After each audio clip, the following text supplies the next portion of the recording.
الله أكبر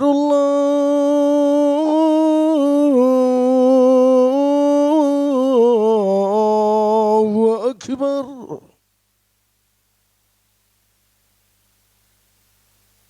أشهد أن لا إله إلا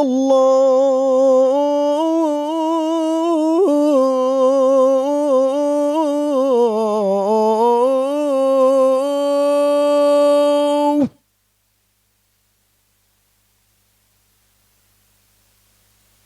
أشهد أن لا إله إلا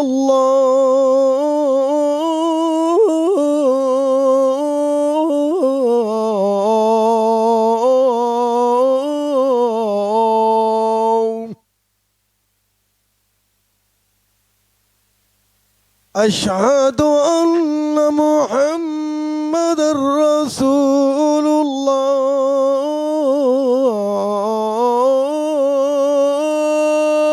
الله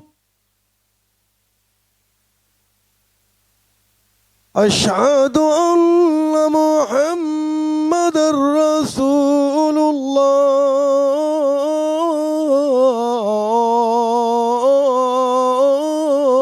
الله حي على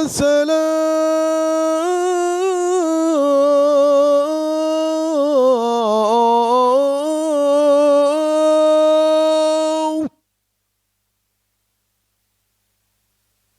حي على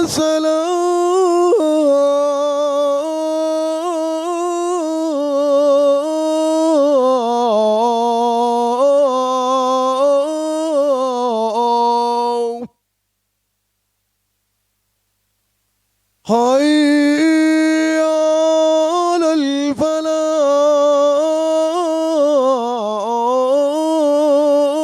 الفلاح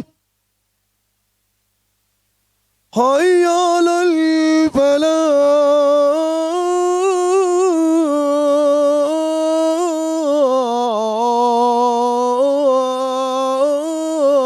الفلاح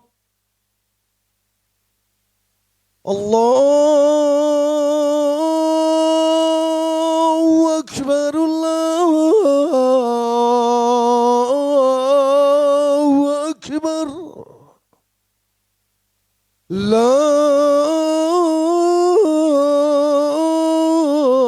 إله إلا الله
إن الحمد لله نحمده ونستعينه ونستغفره ونعوذ بالله من شرور أنفسنا ومن سيئات أعمالنا من يهد الله فلا مضل له ومن يضلل فلا هادي له أشهد أن لا إله إلا الله وحده لا شريك له وأشهد أن محمدا عبده ورسوله أما بعد فإن خير الحديث كتاب الله وخير الهدي هدي محمد صلى الله عليه وآله وسلم وشر الأمور محدثاتها وكل محدثة بدعة وكل بدعة ضلالة أما بعد فأعوذ بالله السميع العليم من الشيطان الرجيم من همزه ونفخه ونفثه بسم الله الرحمن الرحيم النبي أولى بالمؤمنين من أنفسهم وأزواجه أمهاتهم رب اشرح لي صدري ويسر لي أمري واحلل عقدة من لساني يفقهوا قولي رب زدني علما سبحان ربك رب العزة عما يصفون وسلام على المرسلين والحمد لله رب العالمين. حضرات،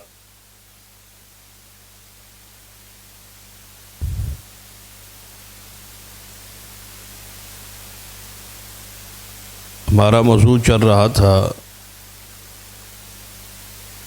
نبی اکرم صلی اللہ علیہ وسلم کی ذات سے محبت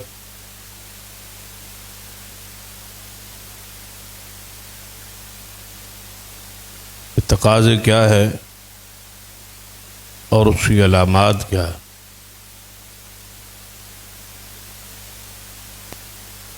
ایک بندہ دعویٰ کرتا ہے کہ مجھے نبی صلی اللہ علیہ وسلم سے ساری دنیا سے زیادہ پیار ہے، حتیٰ کہ اپنی جان سے بھی زیادہ محبت ہے. اور یہ بات بھی طے ہے کہ جب تک اپنی جان سمیت ساری دنیا سے زیادہ محبت نہ ہو تو اس وقت تک کوئی شخص مومن مسلمان بھی نہیں ہو سکتا. جب ایمان کی بقا کے لیے، اپنے ایمان کے تحفظ کے لیے، اپنے ایمان کی تکمیل کے لیے محبت رسول فرض ہے، تو پھر کیسے پتہ چلے کہ یہ بندہ اپنے دعوے میں سچا ہے، کہ واقعی اسے محبت ہے نبی صلی اللہ علیہ وسلم کی. یہ ایسا حساس اور روحانی موضوع ہے، ہر بندہ اپنے گریبان میں خود جھانکے، اپنے اندر اپنے نفس میں سوچے کہ وہ کس مقام پہ کھڑا ہے. اگر وہ علامات جو محدثین کرام نے بیان کی اور وہ محبت کے تقاضے جو کتاب و سنت سے ثابت ہیں، اگر وہ تقاضے ہم پورے کر رہے ہیں اور وہ علامات ہم میں موجود ہے، تو پھر ہمیں اللہ کا شکر ادا کرنا چاہیے کہ ہمیں واقعی حضور سے محبت ہے اور ساری دنیا سے زیادہ ہے. اور اگر ایسا نہیں ہے تو پھر ہمیں فکر کرنی چاہیے. مسئلہ ایمان کا ہے، آخرت کا ہے اور جنت کا ہے. تو محبت رسول صلی اللہ علیہ وسلم کی علامات میں سے ایک علامت کا تذکرہ کئی خطبات سے جاری، اسی بات کو آگے بڑھانے کی کوشش کرتا ہوں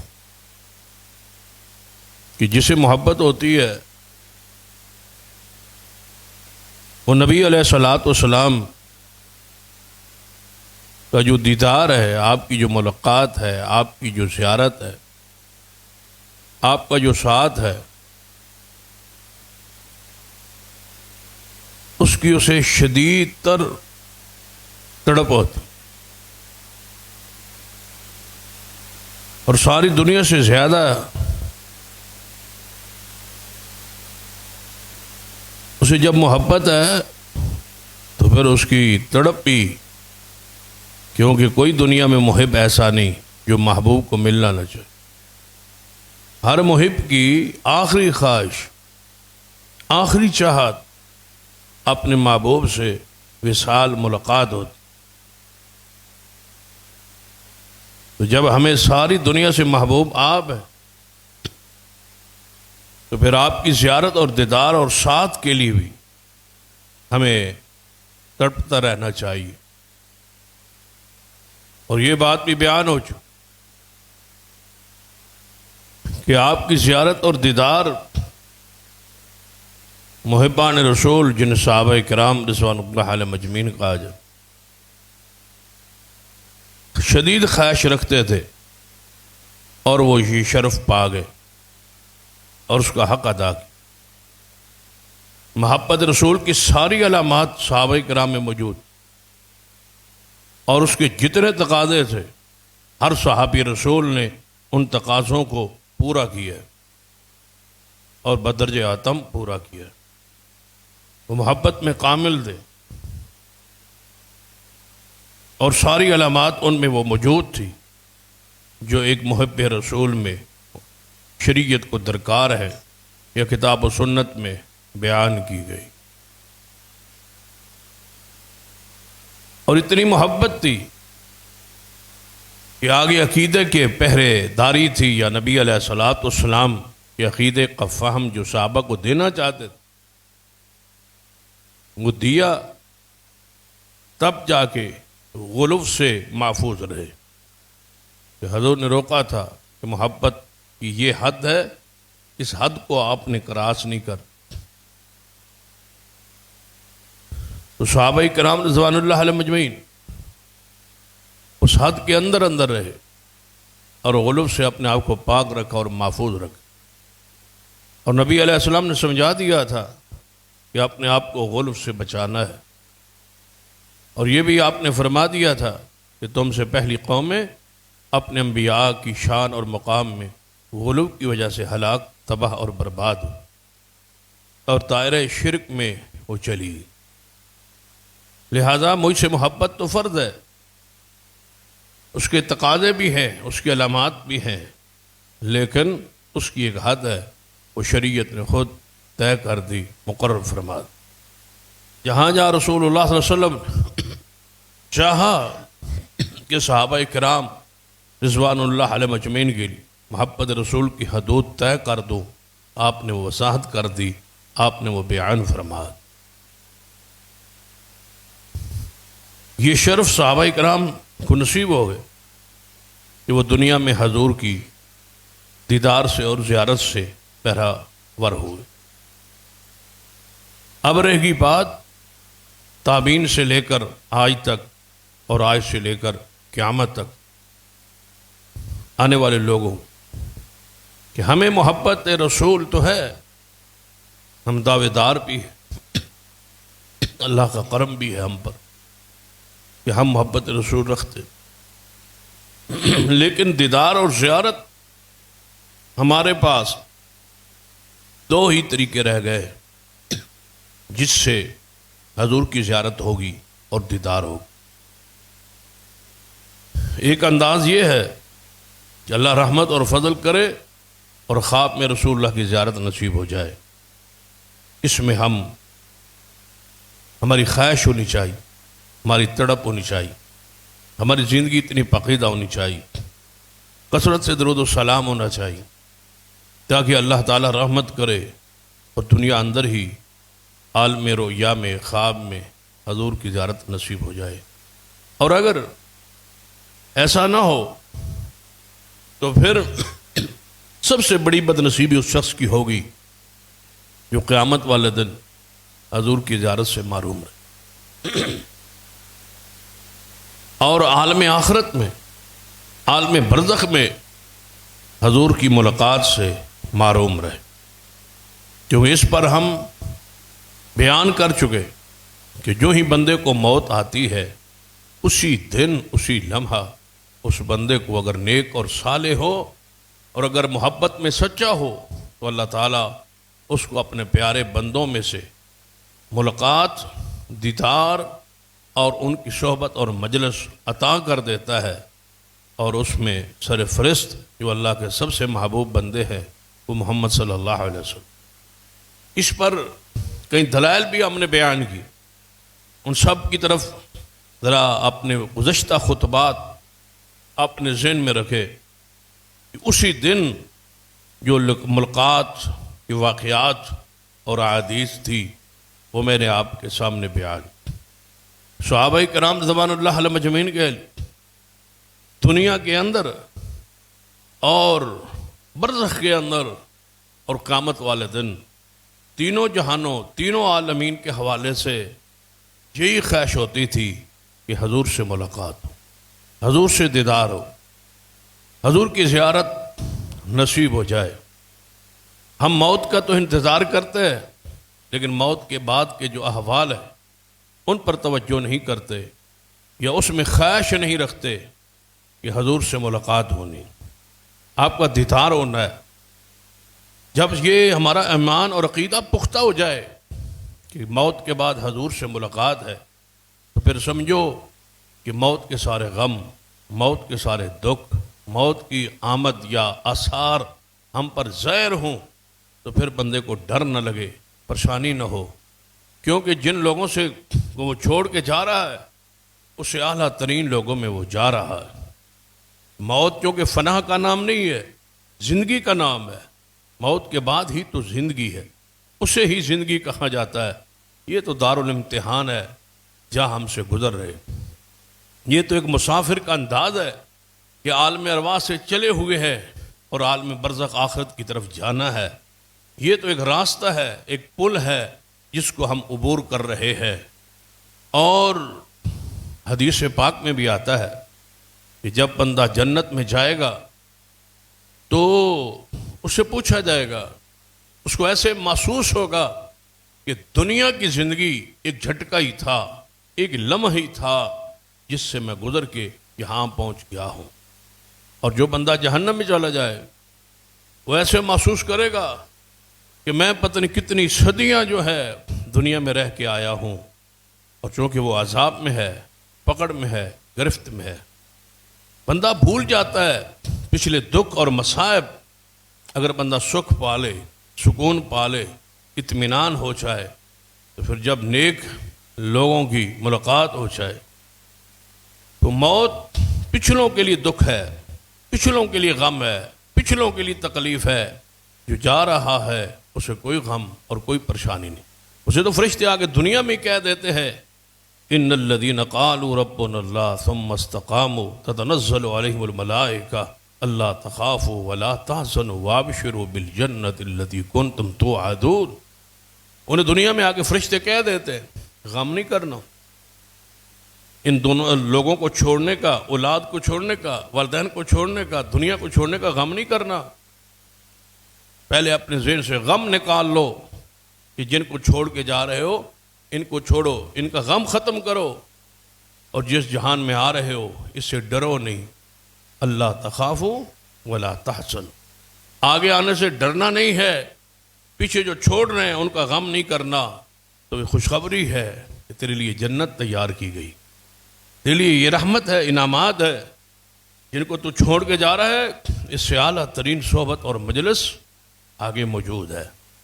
تو لہذا موت اس لیے حدیث پاک میں سنن نسائی وغیرہ میں ہے کہ اللہ تعالیٰ نے موت کو مومن کے لیے تحفہ بنایا ہے، یہ انعام ہے، یہ تحفہ ہے۔ اگر موت نہ آتی تصور کرے بندہ تنگ کیسے آتا، جو اولاد سے دکھی تھا اس کے دکھ کب ختم ہوتے، جو مال سے پریشان تھا، غربت سے پریشان تھا، بیماریوں سے پریشان تھا، یا بندے آپ نے ایسے دیکھے سنے نہیں ہے جو بیماری میں تڑپ کے کہتے ہیں کہ یا اللہ اب تو اٹھا لے، اب تو ہمیں موت دے دے۔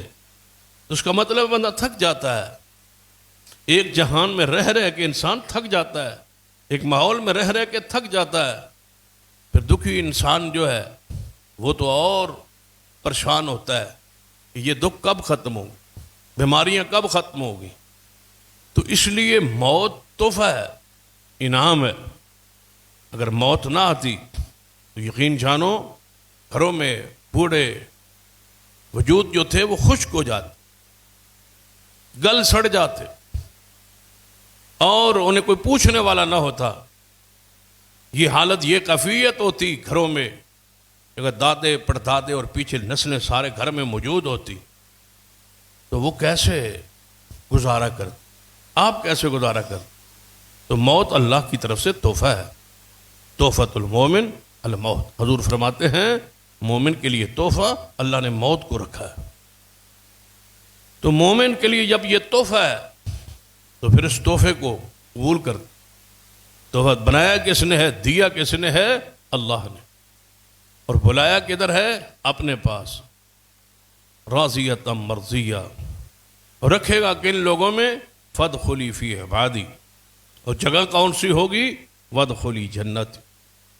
تو اس سے بڑا انعام اور اعزاز کیا ہو سکتا.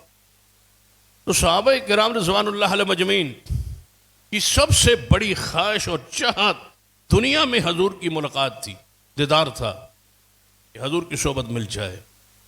تو ہم اس جب شرف سے محروم ہے تو اگلے جہان کے لیے تو تیاری کرے, کہیں بدنصیب لوگوں میں شامل نہ ہو جائے. کہیں ایسا نہ ہو کہ حضور نے فرمایا الا انی فرطکم الحوض, میں محمد صلی اللہ علیہ وسلم جا رہا ہوں اور تمہارا حوض کوثر پہ انتظار کروں. میں تمہارا فرط ہوں, میں تمہارا منتظر ہوں گا, میں تمہارے لیے انتظام کروا کے رکھوں گا, حوض پہ انتظار کروں گا. انبیاء علیہ السلام کی جو موت ہوتی ہے وہ دنیا سے جب اٹھتے ہیں جاتے ہیں تو امت کے لیے اس میں خیر ہوتی, بھلائی ہوتی. وہ امت کے شافی ہوتے ہیں, سفارش کرنے والے ہوتے ہیں, اور آگے امت کے لیے انتظام اور انسلام کرنے والے ہوتے ہیں. فرمایا میں حوض پہ تمہارا انتظار کروں گا. ساتھ ہی جو الفاظ کہے وہ بڑے دردناک ہے, فلا تسودوا وجہی, یہ شرمندہ نہیں کرنا. ایسا نہ ہو کہ میں تو حوض کوثر پہ آپ کے لیے انتظار اور منتظر رہوں اور تم جہنم میں نہ چلے جانا. تم نافرمانی نہ کرنا, بغاوت نہ کرنا, میرے جانے کے بعد میرے حوض پہ آنے کے لیے تیار رہنا, میرے دیدار اور ملاقات کے لیے تیار رہنا. تو ہماری جب ملاقات برزخ میں ہے, جب حضور سے ہمارا دیدار اور زیارت موت کے دن ہے, تو پھر کیا اس کے لیے کبھی تڑپ, خواہش, چاہت پیدا ہوئی کہ ہم حضور سے جدا ہے. اتنے عرصہ ہوا ہم دنیا میں آئے, ایمان بھی رکھا, حضور پر ایمان بھی لائے, اور وہ حدیث بار بار مجھے یاد آ رہی ہے کہ نبی علیہ الصلوۃ والسلام ایک دفعہ صحابہ کرام میں بیٹھے تھے اور اچانک آپ رو پڑے, رونا شروع کر. اتنا روئے کہ داڑھی مبارک جو تھی وہ پانی سے, آنسوؤں سے بھیگ گئی, تر ہو. صحابہ کرام نے پوچھا یا رسول اللہ صلی اللہ علیہ وسلم اتنا آپ کیوں رو رہے, کوئی ظاہری طور پر کوئی ایسی بات, کوئی ایسا مسئلہ تو نہیں ہے جو وجہ نظر آئے ہمیں بھی, لیکن آپ تسلسل کے ساتھ روئے جا رہے ہیں, اس کا کیا وجہ ہے, کیا مان. آپ نے فرمایا مجھے اپنے بھائی یاد آ گئے. توجہ کریں اس حدیث پر, اور اس حدیث کے لیے اپنے دل میں وہ محبت, وہ تڑپ پیدا ہونی چاہیے جو ایک مومن کے لیے کی غیرت ہوتی ہے. ایک مومن کی ایک محبت, حضور سے ایک پیار ہوتا. حضور کیا فرماتے ہیں, مجھے اپنے بھائی یاد آ گئے, میں انہیں یاد کر کے رو رہا ہوں. صحابہ کرام رضوان اللہ علیہ مجمعین اب سوچنے لگے, ہمیں تو یہ حدیث سن کے کچھ نہیں نا ابھی تک ہوا. صحابہ کرام فوری سوچ میں پڑ گئے. سوچتے کیا ہے, بھائی کون ہوں گے, حضور کن کو بھائی کہہ رہے ہیں, کن کو یاد کر رہے. اپنے اپنے خیالات, اپنا اپنا گمان, قیاس, علم کے مطابق بات جاری ہے. یہ ہوتا ہے حدیث میں ذوق, شوق, فہم, سمجھ, استغراق. حدیث میں توجہ کر رہے ہیں, سوچ رہے ہیں یہ ہو کون سکتا. اور ایسے ہی مجالس کو اللہ کے فرشتے گھیر لیتے, جہاں قرآن پہ غور کیا جائے, حدیث مصطفیٰ پہ غور کیا. صحابہ کرام سوچ رہے کہ کون ہو سکتا. سوچتے سوچتے کچھ نے کہا پہلے انبیاء جو پہلے آپ سے گزر گئے وہ انبیاء کا خیال آیا ہوگا حضور کو اور رو رہے، کیونکہ حدیث میں آتا ہے الانبیاء اخوہ، سارے انبیاء آپس میں بھائی ہیں۔ تو حضور نے جو فرمایا کہ میں اپنے بھائیوں کو یاد کر کے رو رہا ہوں، تو پھر وہ انبیاء ہوں گے۔ بعض نے کہا نہیں، یہ وہ لوگ ہوں گے جو اسلام کی حالت میں پیدا ہوئے، اور یہ ہمارے جو بچے ہیں، ہمارے جو پوتے ہیں، ہمارے جو نواسے ہیں، جو اسلام کی حالت میں پیدا ہو گئے۔ ہم تو پہلے کفر میں رہے، جاہلیت میں رہے، شرک میں رہے، خرافات میں رہے، بعد میں اسلام ہم لے آئے حضور پر، تو حضور پھر ان کو یاد کر رہے ہوں گے جو بچپن سے مسلمان ہے یا پیدائشی مسلمان ہیں اور آگے حضور کی صحبت اور مجلس نصیب ہو گئی۔ بعد نے کہا نہیں، اس سے مراد ہم صحابہ ہوں گے۔ اپنے اپنے خیالات حضور سے پوچھنے لگے، یا رسول اللہ صلی اللہ علیہ وسلم، آپ پھر ہمیں یاد کر کے رو رہے ہیں؟ خود اندازہ لگا لی کہ آپ پھر ہمیں یاد کر کے رو رہے ہیں۔ آپ نے فرمایا آپ تو میرے صحابی ہیں، میں رو رہا ہوں کن کو یاد کر کے؟ اپنے بھائیوں کو، اور تم تو میرے صحابی ہو، تم تو میرے ساتھی ہو۔ صحابہ کرام خاموش ہو گئے، چپ کر گئے۔ اب حضور ہی بتائیں گے۔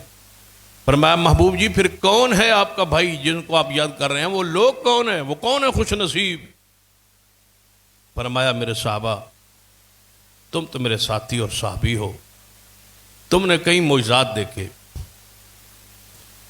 میرے ہاتھوں میں برکات دیکھی، میرے لعاب میں برکات دیکھی۔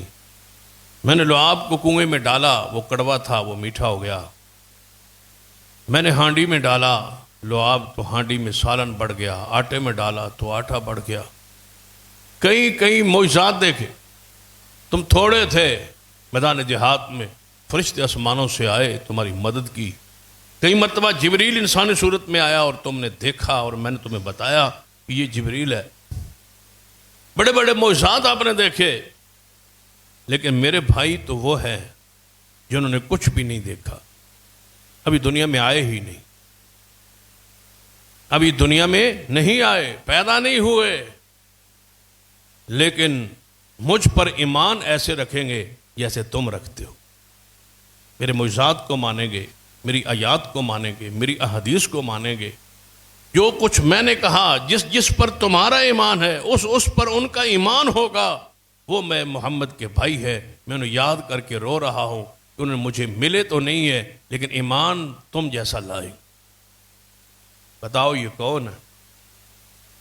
یہ کون ہے جنہوں نے آج تک ما انا علیہ واصحابی پر کھڑے ہیں اور موجود ہیں؟ اور میں آپ کو، اور اکثر تقریروں میں میں یہ بات کہا کرتا ہوں، یہ شرف، یہ مقام آپ کو حاصل ہے کہ حضور ہم جیسے گناہگاروں کو یاد کر کے رو رہے، جو اس قرآن پر کھڑے، حدیث پر کھڑے۔ اس پر وہ حدیث را ساتھ جوڑے تاکہ اور ایمان بڑھے۔ آپ فرماتے ہیں کہ میری امت کا ایک گروہ قیامت تک میرے اصل دین پر قائم رہے گا۔ تو حضور کی یہ بھائی ہے، یہ شرف ہے آپ کے لیے کہ حضور نے کیا آپ کو لقب دیا ہے، اعزاز دیا ہے، شرف دیا ہے۔ کوئی آج کا بندہ آپ کو کہے، بڑا افسر، بڑے مقام پہ کھڑا بندہ یہ کہے کہ یہ میرا بھائی ہے، سمجھے کہ یہ میرا بھائی ہے، کہتے ہیں فلاں بڑی شخصیت نے اس کو اپنا بھائی کہا ہے۔ تصور کریں جب محمد مصطفیٰ فرما رہے، اس سے بڑا شرف، اس سے بڑی عزت، اس سے بڑا وقار آپ کے لیے مبارک اور خوشخبری کی بات اور کیا ہو سکتی ہے کہ جو آج تک اسی دین پر کھڑے ہیں جو دین آسمان سے محمد مصطفیٰ پہ اترا ہے۔ تو ہماری تو زیادہ خواہش ہونی چاہیے حضور کی ملاقات، حضور کی دیدار کی۔ یہ کوئی کم شرف ہے؟ یہ تو صحابہ کرام کی زندگی کا ماں حاصل ہے کہ ہمیں حضور کا دیدار نصیب ہو جائے، حضور کی ملاقات نصیب ہو جائے۔ تو ہمیں تو موت والے دن ہی ہے کہ یہ آنکھ حضور کو دیکھے، حضور کی زیارت ہو، دیدار ہو۔ یہ تو اس دن ہوگا جس دن ایمان پر موت آئے گی اور حضور سے ملاقات ہو۔ تو اس دیدار کے لیے اپنے آپ کو تیار کرنا چاہیے، اس کو ذہنی طور پر بار بار جب یاد آئیں گے حضور تو پھر پتہ کیا ہوگا، محبت پیدا ہو، عقیدت پیدا ہو، ادب احترام پیدا ہو، ساتھ ساتھ اطاعت کا جذبہ پیدا ہو کہ میں نے حضور سے ملنا ہے، حضور سے ملاقات کرنا۔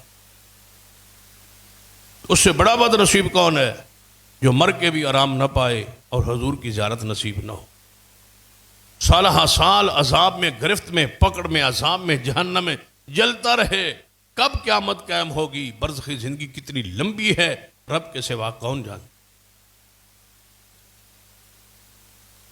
اگر ایسے سمجھ نہیں آئی ذرا سوال کریں، ذرا غور کریں، آپ سے پوچھے کہ صحابہ کرام دنیا سے گئے ہوئے 1400 سال ہو گئے، ابھی وہ برزخ اور قبروں میں ہیں،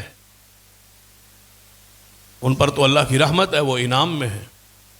اس کے بعد تابعین، تبع تابعین، پھر آگے بڑھتے بڑھتے ہمارے آباء و اجداد سالہ سال ہو گئے دنیا سے گئے ہوئے، قبروں میں ہے، برزخ میں ہے، اللہ کے علم میں ہے کہ حالت کیا ہے۔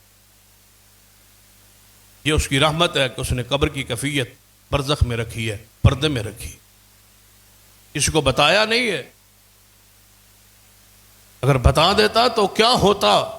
صحیح حدیث ہے، رسول اللہ فرماتے ہیں اگر تمہیں قبر کا عذاب دکھا دیا جائے کہ قبر میں کیا ہوتا ہے، برزخ میں کیا ہوتا ہے، تو تم اپنے میتوں کو، والدین کو دفن کرنا چھوڑ دو۔ کون اپنے آپ، اپنے والدین کو، اپنے بھائیوں کو آگ کے حوالے کون کرتا ہے؟ جان بوجھ کے سانپ اور بچھوؤں کے حوالے کون کرتا ہے؟ اور اگر قبر کا عذاب نظر آ جاتا اور پھر ہم دفن کرتے میت کو اور عذاب شروع ہو جاتا، بتاؤ بستی میں، قوم میں، محلے میں، جماعت میں، دوستوں میں کیا ہم رہنے کے قابل رہ جاتے؟ کہ تیرا باپ تو وہ ہے جس کو بھرے اجتماع میں عذاب قبر میں شروع ہو گیا تھا، تیری ماں تو وہ ہے جس کو عذاب ہمارے سامنے آیا، تیرا بھائی تو وہ ہے، فلاں خطیب تو وہ ہے، فلاں عالم تو وہ ہے، فلاں قاری تو وہ ہے، فلاں لیڈر کی حیثیت یہ ہے، اس کو عذاب شروع ہو گیا تھا۔ بتاؤ کیا رہ جاتا ہمارے پلے اور ہماری حال کیا ہوتا؟ یہ اس کی رحمت ہے کہ اس نے عذاب نہیں دکھایا۔ برزخ، اس کو تبھی برزخ کہا گیا کہ وہ پردے میں ہے۔ اس پر بھی اللہ کا شکر ادا کرو کہ وہ عذاب ثواب پردے میں ہے۔ ثواب ظاہر کیا جا سکتا تھا لیکن اللہ نے اس کو بھی چھپا کے رکھا تاکہ جو عذاب میں ہیں ان کی پردہ داری دنیا میں تو قائم رہے، قیامت تو کھل جائے گی، برزخ میں جاؤ گے تو کھل جائے گی۔ اور اگلی بات، اگر آج مرو گے، اللہ کے سامنے پیش ہو گئے، تو جن دوستوں کا جو پہلے فوت ہو چکے، جن کے والدین فوت ہو چکے، بھائی فوت ہو چکے، دوست فوت ہو چکے، افراد جو بھی فوت ہو چکے، وہ جنت میں ہیں یا جہنم میں ہیں، اسی دن جب آپ مریں گے اسی دن آپ کو پتہ چل جائے گا کہ فلاں فلاں بندہ جہنم میں جل رہا۔ تو پھر کیا منظر ہوگا؟ اللہ نہ کرے کہ ہم وہاں جائیں اور پتہ چلے کہ ماں یہاں نہیں ہے، میرا باپ جو مر کے آیا ہے وہ یہاں نہیں ہے، وہ میرا دوست یہاں نہیں ہے، فلاں لیڈر یہاں نہیں ہے، وہ جہنم میں ہے اور میں جنت میں ہوں، یا وہ جہنم میں، میں جہنم میں ہوں اور وہ جنت میں ہے۔ بتاؤ جب جنت میں جا کے محسوس ہوگا کہ فلاں فلاں یہاں نہیں آیا تو کیفیت کیا ہو؟ صحابہ کرام تو تڑپتے تھے کہ حضور کی لقاء اور ملاقات، دیدار، تو اسی لالچ میں، اسی ہرس میں اور اسی محبت میں عبادت کیجیے، اللہ کی فرمانبرداری کیجیے کہ قیامت والے دن کہیں رسول اللہ سے ملاقات سے محرومی نہ ہو جائے، اللہ کا چہرے کا دیدار اور محمد مصطفیٰ سے ملاقات، اس سے محرومی نہ ہو جائے۔ اور دوسری طرف ہے کون؟ کن کو دیکھو گے؟ اگر حضور سے ملاقات سے محروم ہو گئے، دیدار سے محروم ہو گئے، تو دوسری طرف ہوں گے کون؟ فرعون، قارون، شداد، نمرود، جن کے ساتھ رہنا پڑے گا، جن کے ساتھ چیخنا پڑے گا. وہ بھی ننگے ہوں گے، آپ بھی ننگے ہوں گے. ان کو بھی شرمگاہوں کی رطوبت پلائی جائے گی، اور آپ کو بھی شرمگاہوں کی اللہ معاف کرے رطوبت پلائی جائے گی. آپ بھی پیپ کھائیں گے، پئیں گے، وہ بھی پیپ کھا رہے ہوں گے، وہ بھی آگ میں ہوں گے، آپ بھی آگ میں ہوں گے. بتاؤ کس پر صبر کیا آپ؟ گناہ تو کریے، لیکن کن کے ساتھ جانا چاہتے ہو؟ کس پر صبر کیا ہے؟ آگ پر صبر کیسے کر لیا ہے؟ یہاں تو تھوڑی سی تپش آ جائے تو تڑپتے ہو، سایہ مل جائے، چھاں مل جائے، اور ٹھنڈ مل جائے، اور پانی مل جائے، اور سکون مل جائے، ہوا مل جائے، تو پھر جہنم کی آگ پر صبر کر کے کیسے بیٹھے ہو؟ وہاں تو رہنا ہی ہمیشہ ہے. یہاں تو گرمی چند گھنٹوں کے لیے ہوتی ہے، رات کو ٹھنڈ ہو جاتی. یا دھوپ سے یا گرمی سے بچنے کے 100 طریقے اور راستے موجود ہیں. وہاں تو کچھ بھی نہیں ہے، آگ میں ہیں آپ. جب آگ میں ہے تو پھر کیا حالت کیفیت ہوگی؟ تو کیوں نہیں دنیا میں ہی ہم ڈر جاتے کہ حضور سے ملاقات سے محروم نہ ہو جائے. کاش حضور کی ملاقات اور کی خواہش. وہ ذرا اونٹنی کی مورخین اور سیرت نگاروں نے لکھا ہے کہ حضور جس پر سوار ہوتے تھے نا اونٹنی، جب حضور جدا ہوئے، اس سے وفات ہوئی، موت مبارک آئی، تو وہ اونٹنی حضور کے دروازے پہ آ کے کھڑی رہتی کہ رسول اللہ کب نکلے اور حضور سے ملاقات. حضور مجھ پہ سوار ہوں. تو یہ کوئی محبت اور یہ کوئی ملاپ معمولی ہے؟ کیا وہ معراج کی حدیث آپ کے ذہن میں نہیں کہ جب براق آپ کے لیے لایا گیا اور براق پہ آپ سوار ہونے لگے تو براق نے کیا سمجھا کہ یہ کوئی عام سواری جو مجھ پہ سوار ہونے والی؟ تو براق ڈرا اور بدکا. تو جبریل علیہ السلام نے کیا کہا؟ اے براق ٹھہر جا، رک جا. تجھے نہیں پتا کہ آج تجھ پہ چڑھنے والا، سوار ہونے والا کون ہے؟ اس کے مقام اور اس کی شان، اس کی عظمت کو جانتے ہو کہ اس کا مقام کیا ہے؟ یہ وہ سوار ہے جس جیسا سوار آج تک تجھ پہ سوار نہیں ہوا، اسے محمد کہا جاتا ہے. تو فوری وہ براق ٹھہر گئی، رک گئی اس انتظار میں کہ کب محمد مصطفیٰ مجھ پہ سوار ہو. حضور کی جب اس نے سنا ہے کہ حضور سے ملاقات ہو رہی، ایک جانور ہے، براق ہے، انبیاء کی سواری ہے، انبیاء کے لیے اللہ نے اسپیشل اس کو بنایا ہے، ہر نبی اس پہ سوار ہوا ہے.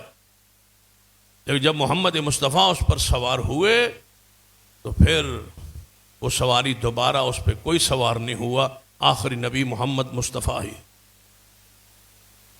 تو وہ بھی حضور کی ملاقات اور نام سن کر کے مجھ پہ آج محمد مصطفیٰ سوار ہو رہے، حضور سے ملاقات. تو وہ بھی پسینہ اس پر طاری ہو گیا، رک گئی، تھم گئی وہ براق، اس لیے کہ حضور مجھ پہ آ رہے. جانور حضور کے جدائی کو برداشت نہیں کر سکتے. ہمارے کب یہ گرم اور پتھر اور سخت دل کب نرم ہوں؟ یہ دل جو ہے کیوں نہیں پھٹتے اور کیوں نہیں گرتے؟ قرآن کہتا ہے تمہارے دل پتھروں سے بھی سخت ہے. پتھر تو گر پڑتے ہیں اللہ کے ڈر سے. لو انزلنا هذا القرآن على جبل لرأيته خاشعا متصدعا من خشیۃ اللہ. اے محمد صلی اللہ علیہ وسلم، اگر ہم یہ قرآن پہاڑوں پہ نازل کرتے، پہاڑ بھی گر پڑتے، روتے ہو، چیختے چلاتے روتے پہاڑ. فرمایا تمہارے دل پہاڑوں سے، پتھروں سے سخت ہو گئے، پتھروں سے بھی پانی نکل آتا ہے. تمہاری آنکھوں کو کیا ہو گئے جس میں کبھی آنسو نہیں، اس سے پانی گرتا ہے، پتھروں سے چشمے، اور پھر وہ چشمہ زمینوں کو سیراب کرتا. اتنا سیراب کرنے جو کے لیے پانی نہ ہو تو کم از کم اس میں سے کچھ تو پانی نکلتا ہے.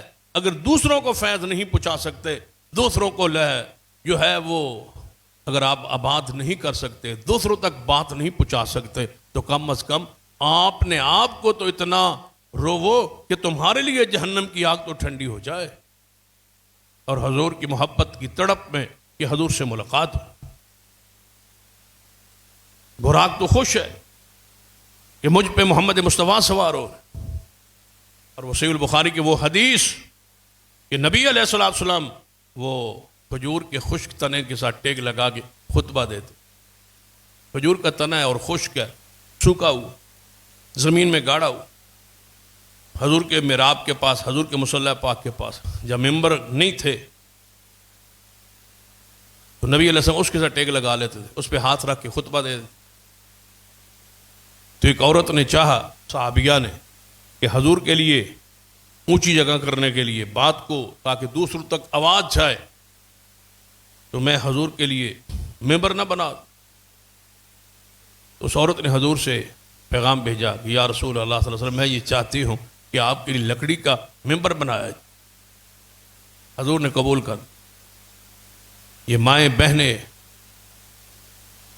آج سے بہت عرصہ پہلے ماؤں بہنوں کی یہ خواہش ہوتی تھی کہ مسجد میں کوئی نہ کوئی چیز ہم رکھ دیں، ممبر ہم بنا دیں، مصلی ہم بچھا دیں، یہ پھٹی ہم رکھ دیں۔ یہ ذوق اب ختم ہوتا جا، وہ مائیں بہنیں بیٹیاں دنیا سے جا چکی جن کا وہ تعلق مسجد کے ساتھ ہوتا، مسجد میں آ کے جھاڑو اور صفائی کیا کرتی تھی۔ ہم نے خود دیکھا ہے، یہاں پر بھی دیکھا ہے، شروع میں محلے کی مائیں آ کے مسجد کو جمعے والے دن صاف کر، ہم اس میں شامل ہو جائیں۔ وہ مسجد نبوی میں جو جھاڑو دیا کرتی تھی وہ بھی ایک خاتون تھی، بخاری میں حدیث ہے، تاریخ ہے ہماری اس حوالے سے، لیکن ہم اپنی روایات ساری کھو چکے ہیں، ختم ہو گئے۔ مسجد نبوی کے اندر خیمہ اس عورت کا تھا، مسجد نبوی میں جھاڑو دے دیا کرتی، اور کبھی حضور کے گھروں میں جا کے ازواج محترمات امہات المومنین کی کام کاج میں مدد کر دیا کر، ان کو کنگھی کر دیا کر۔ بخاری میں آتا ہے نا، حدیث کا اصل بخاری میں ہے، باقی تفصیل دیگر کتب احادیث میں،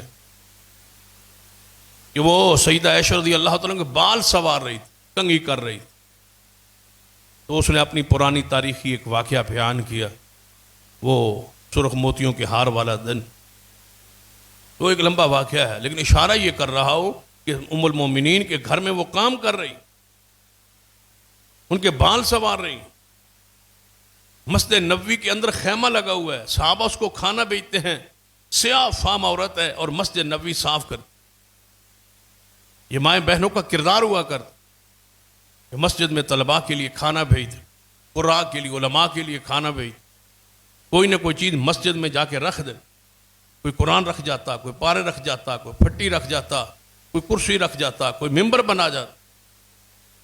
یہ ساری چیزیں مفقود ہوتی جا رہی، ختم ہوتی جا رہی، ہمارا وہ رجحان، ہمارا وہ تعلق مساجد سے کمزور اور ٹوٹتا جا رہا ہے۔ خدا را اس تعلق کو اثر نو قائم کیجیے، اس سے برکات ہے، گھروں میں برکت ہوتی ہے اور مساجد میں سکون و اطمینان ہوتا ہے۔ خاتون کیا کہتی ہے صحابیہ رسول رضی اللہ تعالیٰ عنہ کہ یا رسول اللہ صلی اللہ علیہ وسلم، میں ممبر نہ بنوا دوں؟ آپ فرما بناؤ۔ اس نے ممبر بنوایا اور مسجد نبوی میں آ کے رکھا۔ حضور جمعہ والا دن آئے تشریف تو پہلی مرتبہ تاریخ اسلام میں حضور کے لیے لکڑی کا ممبر مسجد میں رکھا گیا، موجود ہے۔ حضور آ کے حسب معمول پہلے تو آ کے کھڑے ہو کے جیسے خطبہ دیتے تھے، اس لکڑی کے خشک تنے کے ساتھ ایک لگا دے۔ آج حضور ممبر پہ چڑھے، جو ہی ممبر پر سوار ہوئے، چڑھے حضور ممبر پر تشریف لائے تو اس کھجور کے خشک تنے سے ایسے رونے اور چیخنے چلانے کی آواز آئی، کراہنے کی، جیسے بچہ ماں سے جدا ہو کے روتا ہے، رونا شروع کر دیا اس۔ صرف حضور نہیں، صحابہ کرام نے بھی اس کا رونا سنا ہے، صحابہ نے بیان کیا کہ وہ رو پڑا۔ صحابہ کرام کہتے ہیں جیسے بچہ روتا ہے ایسے رویا۔ پورا منظر مسجد نبوی میں یہ پیش ہو رہا۔ ذرا سوچے پھر صحابہ ہوں گے اور حضور ہوں گے اور کھجور کا تنا رو رہا ہوگا، روحانی منظر کیسا ہو۔ کیفیت کیا ہوگی پوری مسجد؟ وہ رو رہا ہے. نبی علیہ الصلوۃ والسلام چند لمحات اس کی آواز کو سنتے رہے, کچھ سوچتے رہے, ایسے سمجھے کہ رب کے حکم کا انتظار کرتے رہے. پھر حضور ممبر سے نیچے اتر آئے اور اس پہ ہاتھ رکھ. جب ہاتھ رکھا تو وہ ایسے یک لخت چپ ہوا جیسے بچے کو ماں اٹھائے تو وہ چپ کر جاتا ہے. وہ چپ ہو گیا. حضور نے فرمایا یہ میری جدائی میں رو رہا ہے. کتنی جدائی ہے, کتنے دور ہیں حضور, چند فٹ کا فرق ہے. وہ یہاں گاڑا ہوا ہے, حضور یہاں موجود ہے. اتنی دوری بھی وہ برداشت نہیں کر سکا جو سالہ سال سے حضور سے جڑا ہوا تھا. تو کھجور کا خشک تنے کی حالت کیفیت یہ ہے. ہمارے اسلاف کا یہ طریقہ رہا ہے کہ جس لاٹھی پہ خطبہ دیتے, جس پھٹی پر قرآن پاک کا درس دیتے, ان پھٹیوں کو بھی سنبھال کے رکھتے. کس نے قرآن پاک کو کئی سال سنا ہے اور قیامت والے دن یہ گواہی دے گا. پھٹی گواہی دے گی, یہ در و دیوار گواہی دیں گے, یہ زمین گواہی دے گی. اس لیے تو ہم جہاں فرض پڑھتے ہیں وہاں جگہ چھوڑ کے دوسری جگہ پہ جا کے سنتے پڑھتے ہیں تاکہ وہ جگہ بھی ہمارے قیامت والے دن گواہ بن. یہی فلسفہ ہے, یہی راز ہے, یہی علت اور وجہ جو محدثین نے بیان کی. وہ رو رہا ہے. حضور علیہ السلام فرمایا اس کو یہاں سے اٹھایا جائے, اٹھا کے گڑھا کھود کے اس کو دفن کر دو, زمین میں اس کو رکھ دو, وگرنہ یہ روتا رہے. حضور کے فراق اور جدائی, ہمیں کوئی خیال ہی نہیں ہے کہ ہمیں حضور سے جا ملنا ہے. جنہوں نے اتنی بڑی ہستی سے ملنا ہو اور کوئی پتہ نہیں ہے کہ ملاقات آج ہونی ہے یا کل ہونی, یہ بھی کوئی پتہ نہیں. جس دن موت آنی ہے اس دن حضور سے ملاقات, یہ طے ہے.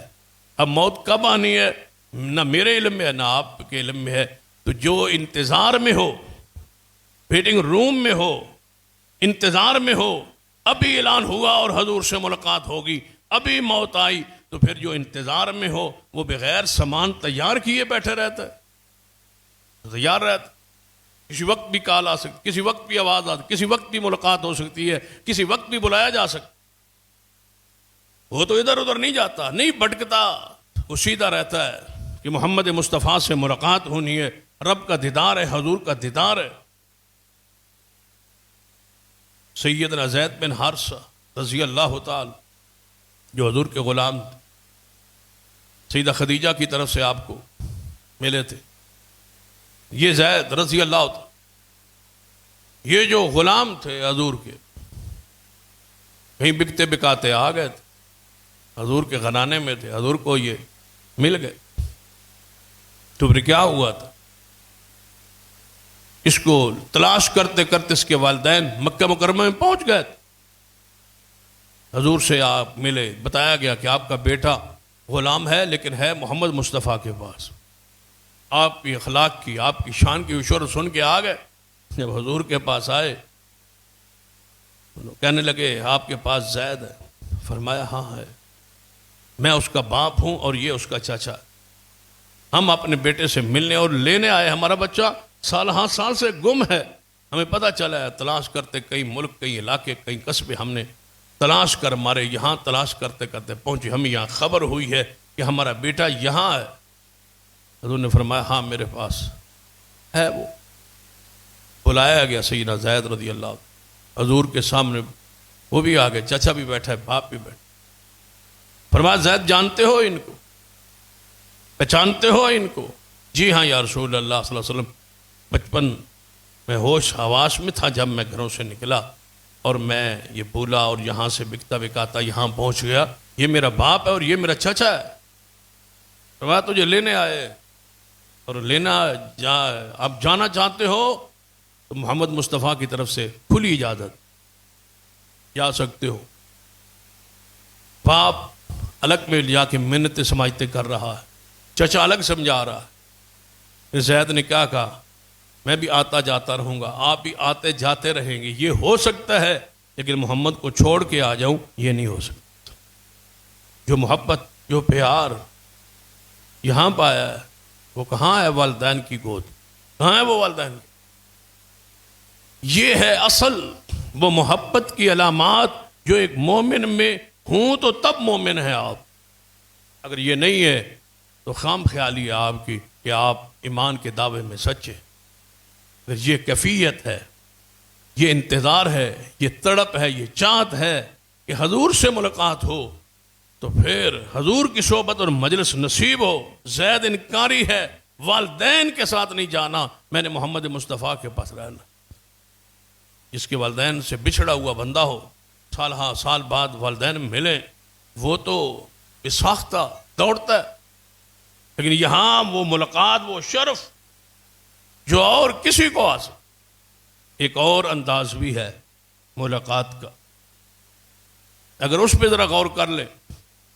سیدنا عبداللہ بن مبارک رحمہ اللہ نماز پڑھاتے، جماعت کرواتے، سلام پھیرتے، سلام پھیرنے کے بعد فوری اٹھتے اور اندر حجرے میں چلے جاتے. تو لوگوں نے اعتراض کیا، پوچھا کہ آپ لوگوں سے ملنا ہوتا ہے، کوئی بات وغیرہ ملاقات کے لیے کچھ لوگ آتے ہیں، آپ کا نام، آپ فتویٰ، آپ کی شان علمی جو ہے اس کو سن کے تو ذرا آپ بیٹھا کریں. آپ نے فرمایا میں فوراً اندر اس لیے چلا جاتا ہوں کہ اندر رسول اللہ سے ملاقات ہو جاتی. اندر کیا ہوتا ہے؟ حضور سے ملاقات.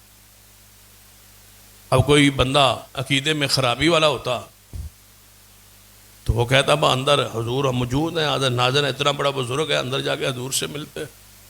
پھر عقیدہ لوگوں کا پختہ تھا، عقیدے میں لوگ ایک تھے. صحابہ کرام کے درمیان مسائل میں کچھ نہ کچھ اختلافات رہے ہوئے، یہ اہل حق میں ہوتے، تفردات ہوتے، لیکن عقیدے میں فرق نہیں ہوتا. عقیدہ ایک ہوتا ہے. عقیدہ توحید میں، عقائد میں، اصحاب رسول میں ایک لفظ کا بھی اختلاف نہیں.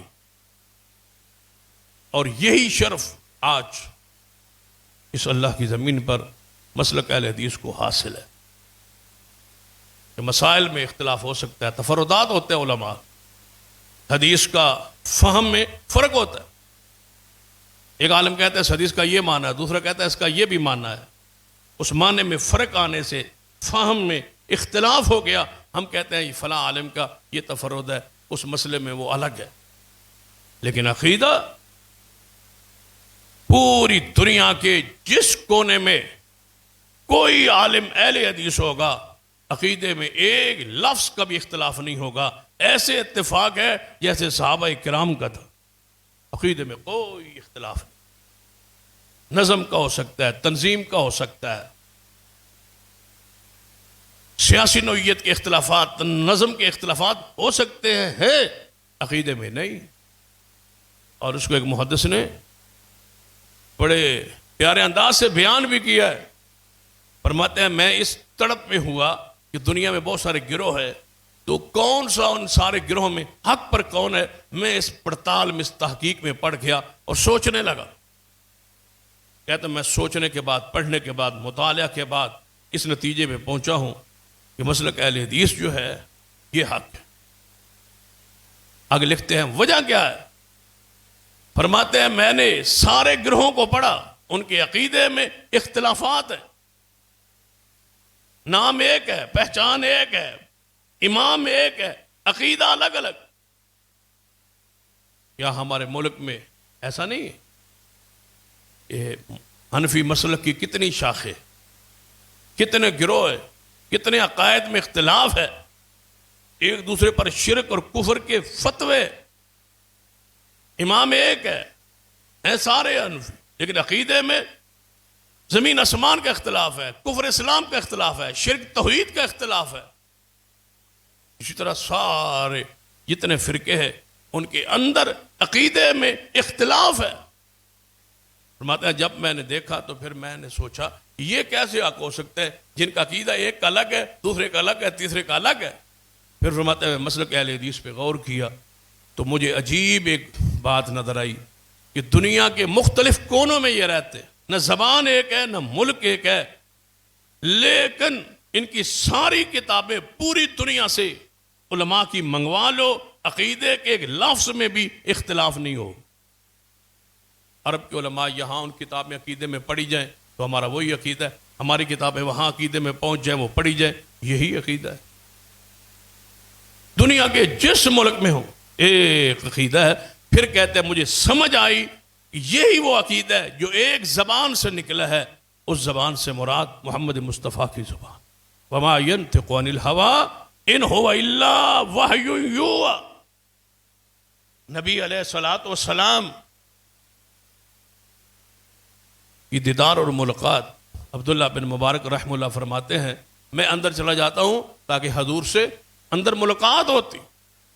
کہا کہ عبداللہ بن مبارک ملاقات کیسے ہو جاتی، اندر جا کے حضور سے ملاقات کیسے ہوتی؟ پر میں جب حدیث پڑھتا ہوں نا، حدیث کھولتا ہوں، حدیث پڑھتا ہوں تو ایسے محسوس ہوتا ہے جیسے حدیث پڑھتا پڑھتا محمد مصطفیٰ سے ملاقات ہو رہی. یہ بھی حضور سے ملنے کا ایک طریقہ ہے. حدیث پڑھنا شروع کر دے تو پھر کیا خیال ہوگا کہ یہ حدیث، یہی الفاظ کس کے ہیں؟ محمد مصطفیٰ. اور میں وہ پڑھ رہا ہوں تو یہ جھوٹ ہے حضور کا، اس میں تبرک ہے، برکت. کہ کبھی یہی الفاظ حضور کی زبان سے نکلے تھے، آج وہی الفاظ حضور کی زبان پاک سے نکلے ہوئے اس کی تلاوت میں کر رہا ہوں. اس تصور سے یا اس طرح سمجھ لیں کہ کچھ عرصہ پہلے جب یہ موبائلز وغیرہ نہیں ہوتے تھے تو لوگ کیا کہتے تھے دور رہنے والوں دوستوں کو، والدین کو، بھائیوں کو، رشتہ داروں کو کہ یار کبھی کبھی خط لکھ دیا کر. خط آ جانے سے آدھی ملاقات ہو جاتی.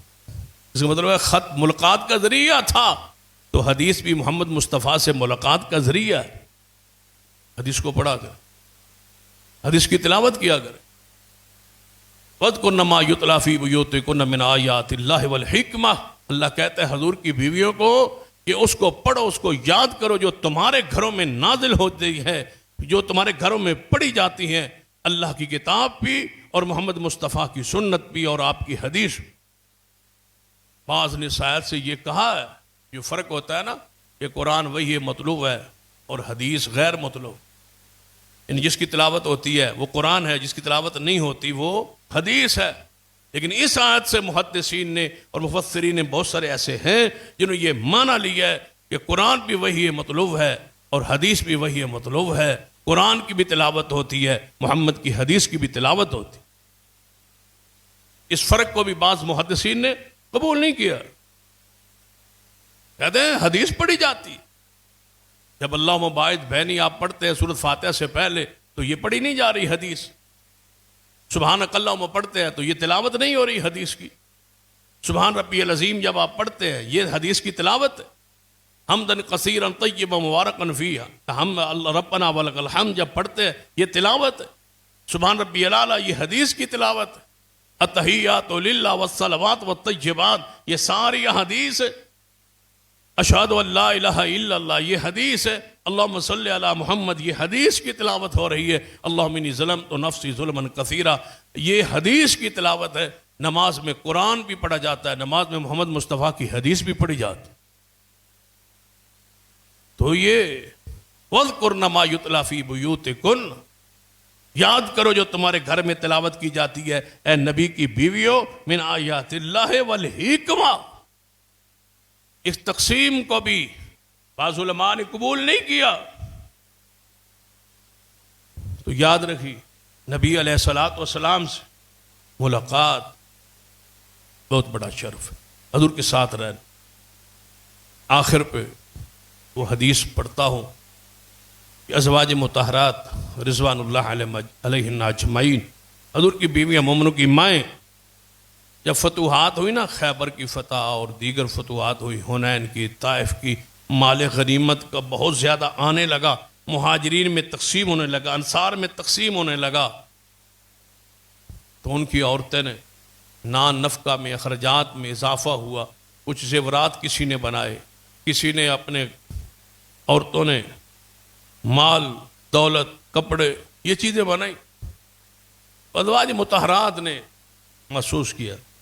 پھر جو اصل ہوتے ہیں، مؤسس ہوتے ہیں، بانی ہوتے ہیں، ان کو پھر جب گھر میں وہ چیز نصیب نہ ہو، کم ہو، تو فطری ہے، انسان کی فطرت ہے، وہ دل فطری طور پر قبول پریشان ہوتا ہے.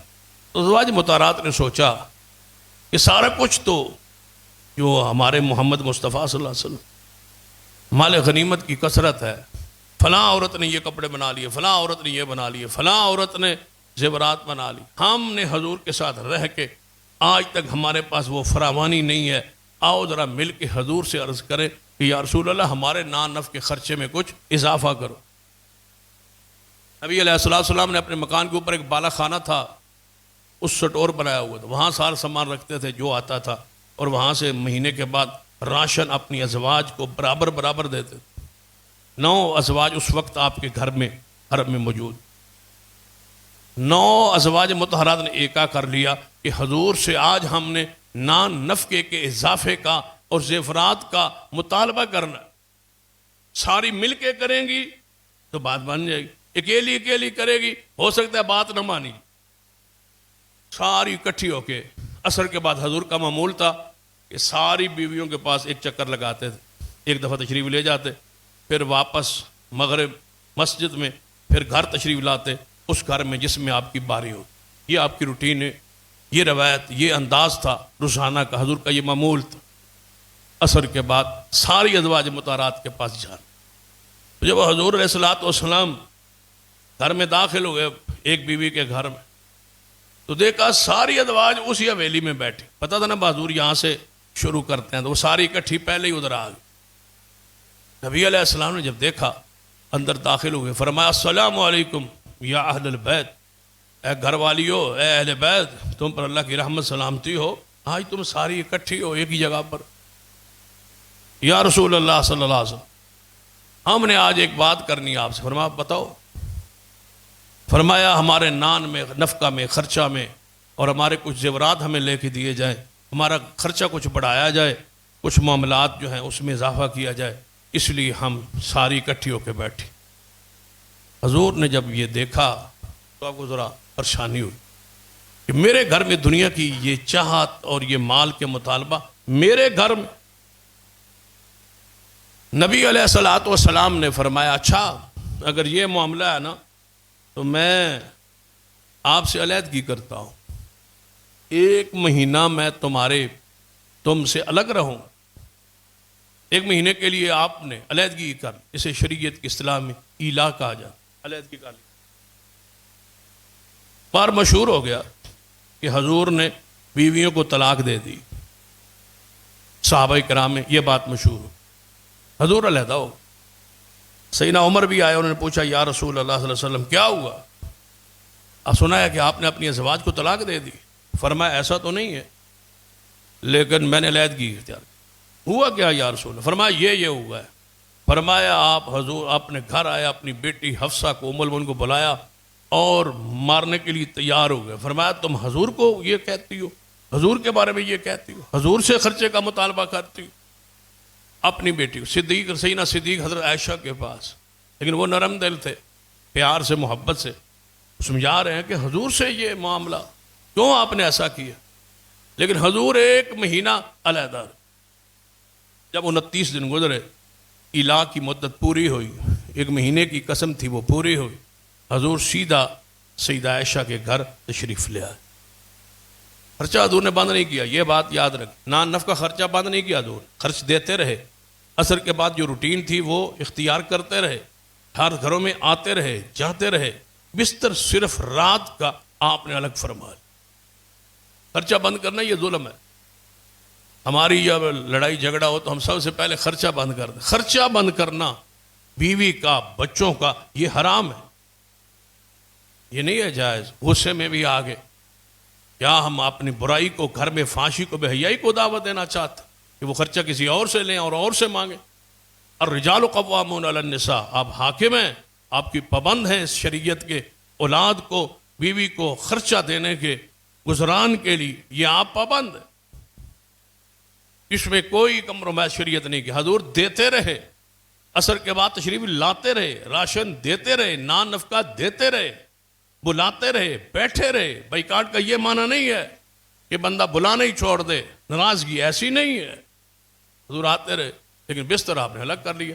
رات کی باریوں کی تقسیم ختم کر دی اور اوپر بالا خانے میں اپنے بستر لگا لی. 29 دنوں بعد حضور تشریف لائے. جب 29 دن گزرے، حضور تشریف سیدہ عائشہ کے پاس. سیدھا سیدہ عائشہ کے حجرے سے، یہیں سے آغاز ہوا حضور کا دوبارہ باری۔ جب سیدہ عائشہ رضی اللہ تعالیٰ عنہ کے پاس آئے، فرمایا عائشہ جی یا رسول اللہ صلی اللہ علیہ وسلم آؤ میری بات سنو، اللہ نے مجھے اختیار دیا ہے اور آپ نے جلدی نہیں کرنی فیصلہ کرنے میں، ابا جی سے جا کے پوچھ لینا، صدیق سے پوچھ لینا، مشورہ کر کے مجھے جواب دینا۔ جی یا رسول اللہ فرمائیے، اللہ نے مجھے اختیار دیا ہے کہ میں تمہیں تمہارے مطالبے کے مطابق تمہیں نان نفقہ خرچہ زیورات دے کے تمہیں طلاق دے دوں، تمہیں فارغ کر دوں سب بیویوں کو۔ اللہ نے مجھے اختیار دیا ہے، فیصلہ آپ نے کرنا ہے محبوب، طلاق دے دیں مال دے دیں کوئی مسئلہ نہیں، ہماری طرف سے آپ کو اجازت ہے، اللہ نے اجازت دے دی۔ جب رب کی طرف سے اجازت مل گئی، حضور تشریف لے آئے، فرمایا آپ فیصلہ کرو۔ یا رسول اللہ اگر مال نان نفقہ خرچہ یہی رہے جو پہلے تھا اور مطالبے سے دستبردار ہو جائیں جو ہم کر بیٹھی مل کے، میں نہیں تھی فلاں فلاں تھی، صاحب نے مل کے یہ کہا تو میں بھی ان کے ساتھ بیٹھ کے ساتھ دیا، میں اس میں یعنی بنیادی طور پر میرا اس معاملے میں کوئی بات نہیں تھی یا رسول اللہ، لیکن یہ تو بتاؤ کہ اگر ہم اختیار یہ ملا ہے آپ کو، اگر ہم یہ نہ لیں پھر کیا ملے گا؟ فرمایا پھر جنت میں محمد کا ساتھ ملے گا صلی اللہ علیہ وسلم۔ اب بتاؤ کیا لینا؟ کہاں مال متاع دنیا زیورات اور کہاں محمد کا ساتھ؟ فرمایا عائشہ جاؤ ابا جی سے پوچھ کے آؤ۔ سیدہ عائشہ فرماتی ہیں یا رسول اللہ آپ کے ساتھ جنت میں رہنے کے لیے ابا سے مشورہ کرنا ہے، مجھے مال نہیں چاہیے، مجھے جنت میں محمد کا ساتھ چاہیے۔ یہ ہے وہ دیدار، یہ ہے وہ ملاقات، یہ ہے وہ لقاء، یہ ہے حضور کا ساتھ، یہ ہے حضور کی صحبت، یہ ہے ایمان کی علامت، یہ ہے ایمان کی حلاوت و مٹھاس۔ یا رسول اللہ آپ کے ساتھ رہنا ہے، جنت میں رہنا ہے، مال نہیں چاہیے۔ فرمایا اچھا پھر دیگر ازواج کو بلاؤ۔ یا رسول اللہ میں نے تو آپ کو رکھ لیا ہے نا، پھر ان کو بتانا نہیں ہے، آج فیصلہ یہ ہو کہ ہم ساری بیویوں میں سے آپ سے محبت زیادہ کون کرتا ہے، باقی ازواج کو نہیں بتانا جو جواب میں نے دیا ہے۔ فرمایا اچھا بلاؤ، تو صحیح سب کو بلایا گیا۔ آپ نے فرمایا یہ مجھے اختیار ملا ہے، عائشہ نے مجھے رکھ لیا ہے، عائشہ نے روکا ہے بتانا نہیں ہے، لیکن میں بتا رہا ہوں کہ عائشہ نے مجھے رکھ لیا ہے، اب بتاؤ جنت میں میرے ساتھ جانا چاہتی ہو یا دنیا کا مال چاہتی ہو؟ اختیار تھا قرآن کے الفاظ میں، یا ایھا النبی قل لازواجک،